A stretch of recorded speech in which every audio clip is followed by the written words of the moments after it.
12% higher for Bharat Forge after the numbers and the commentary.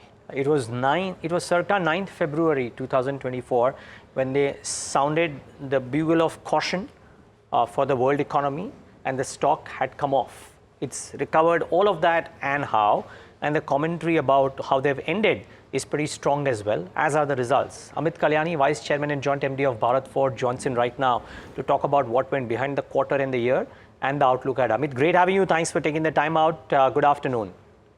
Hi Neeraj, good afternoon. So Amit, at the end of quarter 3, I remember you telling us that you will still do well in quarter 4. The quarters ahead, because of how the world economy is behaving, are sketchy. Now, love to understand what went in quarter 4 first, because you've shown significant margin improvement, defense orders, so on and so forth. And what are the takeaways from that, therefore, for the year for FY25? So first off, maybe I should say that perhaps we were being a little more cautious than we should have, because that was when the Red Sea crisis was really precipitating, and we didn't know which way that would go. Thank God things have turned out far better for the global economy. Few of the things that have really worked for us is, we've had a strong performance on our standalone basis. We've had an extremely strong performance in our defense business, where this business is starting to take off. Our industrial castings business has grown 2 years at 30% CAGR, and we expect this to continue growing. And as we've said, in less than 4 years, we should double this or more than double this business. Defense also is doing very well. We have a large order book that we have secured, something to the tune of 5,200 crores.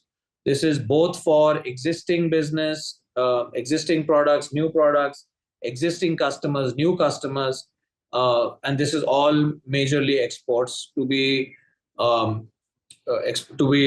completed in the next 3 to 4 years, some in 3, some in 4. So that gives us a steady business, and this does not include the Indian orders of products such as ATAGs, etc., that are yet to fructify, which should happen shortly after the elections. Additionally, on the industrial sectors also, we've made a breakthrough into new sunrise sectors, and we believe both these sectors are very promising. They are very technologically intensive and very differentiated, and these should give us good growth opportunities. Our aerospace business is starting to really show growth opportunity, really show growth, and we expect that in the next 2 years, this will also double, and at very good profit numbers. And lastly, our overseas subsidiaries, which we have been putting a lot of focus on. In fact, we have a board member, executive director, who's really owning that responsibility and really putting in the hard work to make that happen. And I'm happy to say that the results are showing, and that the European business will be profitable for the full year, the aluminum business for 25, and the US business will be profitable in Q4 for sure, both at a EBITDA and a PBT level. And same thing with Europe. The European business will be profitable for the full year. We are turning the corner, and this business is both growing in size and increasing in EBITDA margins as well. And on a consolidated overseas business, we will have a double-digit EBITDA margin in 25. Okay. Now, Amit, I'll start off with what is arguably maybe the smaller part first, if you will, but also something that you had cited the last quarter. By the way, thanks for saying this, that maybe you were a bit more cautious because of the Red Sea crisis, and you're changing that tone a little bit. But you had mentioned at that point of time that the global business is looking slightly worrying. You've turned the year, if I'm not wrong, with a performance on the global side, which is very strong, right? FY24 consolidated overseas EBITDA is about 50 odd crores versus a loss. So what's changed there, and do you believe you can carry forward this optimism into FY25? Oh, absolutely. And FY25, we will have a very significant growth overseas, both on top line and much more so on EBITDA and bottom line, PBT included.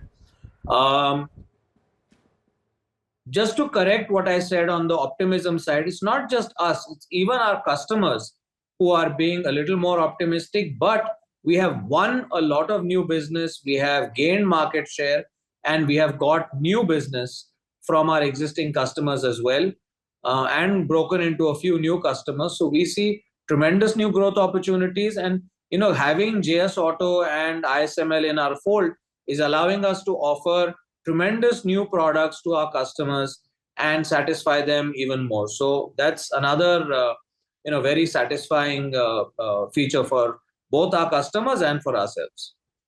Hi Amit, Tamanna here, and I was just looking at some of the statements you made as well, and what really caught my eyes when you talk about what changed from previous quarter's view.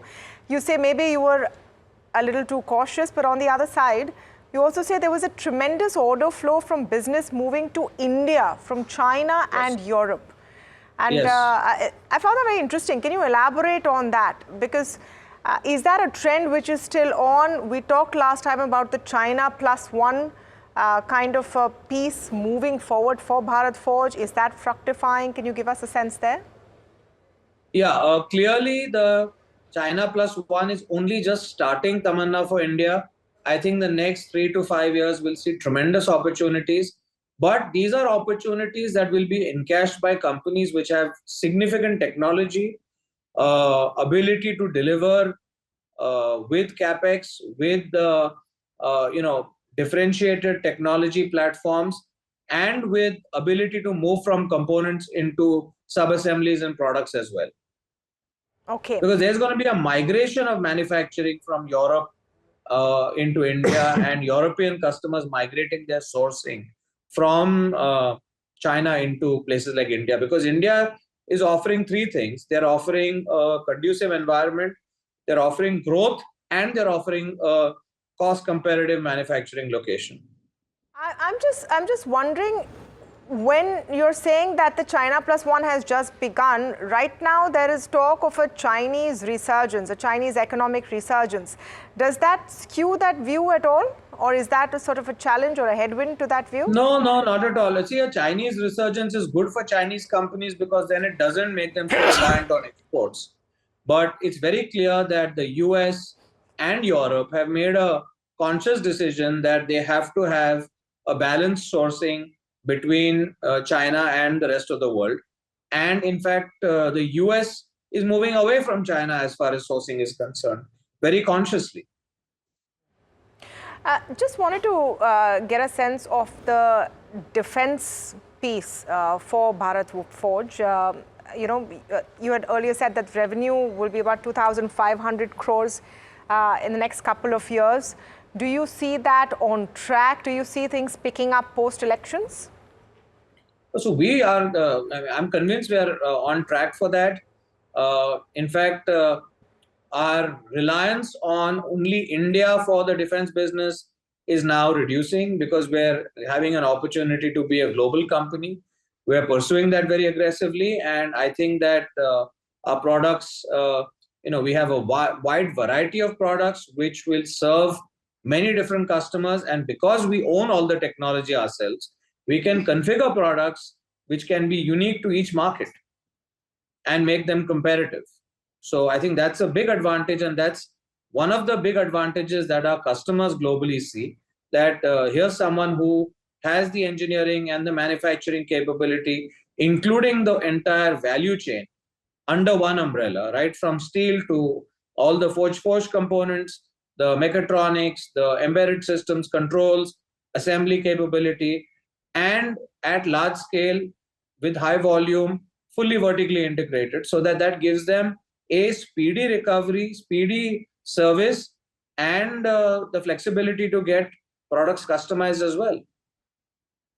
Just wondering on this, you've recorded a 4x jump in FY24 or FY23 at 1600, and your order book, your new orders are clearly 5,000 crores, order book is nearly 6,000 crores. Does large part of it get executed in FY25? I'm just trying to understand. No, this is over a 3-year period, 3 to 4 year period. Okay. But Neeraj, we will continue to book orders. Precisely. So I'm trying to understand, from a 4x jump on a low base of FY23, what happens in FY25-26? Not a guidance, but just a color, if you will. Clearly significant growth. Significant growth in defense. Okay. Okay. Very significant. Okay, the other aspect is forging. A lot of industry reports seem to suggest that if any cycle shortcomings in the trucking business, Europe and US, will be short-lived if it is there right now, and the pickup will be swift. Would love to understand how you think about it. So I would, so clearly in India, we are at peak levels, and right, this is an election year, but I think next year again we will see growth simply because India's infrastructure development is ahead of us. It's not behind us, right? Every day we are opening up highways, bridges, airports, but that's in a small part of our country. This whole country has to see the same thing happening. Secondly, large part of the US has to rebuild its infrastructure because it's falling apart. Whether they are bridges, roads, airports, I mean, literally, you can go to New York now and you can see both JFK is under a major overhaul, and I think LaGuardia has been completely refurbished to become world class. So clearly the ability to do it is there, and the experience of having done it is there, and this is something that is going to happen, and that's going to cause huge demand for trucking and for construction and construction equipment. So both are sectors where we are big players, and both are sectors where India is a big player and the US is a big player, and both these geographies are going to see tremendous growth. Yeah, you're right. I mean, flying out of JFK, you can see the taxi drivers proudly saying that, hey, the new terminal is coming. So I agree with you on that. Okay, but just conversely, if you go to Europe, the condition of the infrastructure there is not as good as it is what it should be. Yes. So clearly there's going to be an infrastructure spend there as well. Maybe not right away because of the overall financial conditions, but soon. In a few years. Yeah, point well taken. Just one more question is on industrials. Sharp jump in FY24. Yes, defense could be contributing, but your note suggests that capex, green shoots in private capex at sugar, cement, etc. will all aid this. Post-elections, maybe the capex picks up as well. Maybe private becomes more meaningful. What kind of growth aspirations here? So there are 2-3 sectors where we see almost 2 to 5x growth. I'm not going to name the sectors because they're very strategic for us. But here we see, orders which used to be 15-20 crores a year now heading towards 100 crores a year. And very, very high technology sectors, very critical sectors, and very profitable sectors. And so sectors that are very difficult to break into, where we have been supplying for 15, 20, 25 years, but these are now maturing and becoming larger sectors. And we are also moving from components into solutions for these sectors. So that is what is giving us a lot more headroom for growth as well. Got it. Great. Well, we can go on, but this is just exceptional, Amit. All the best for a very good FY25, and both Tamanna and me look forward to talking to you at the end of Q1, if not earlier. Thank you so much, Neeraj. Thank you, Tamanna.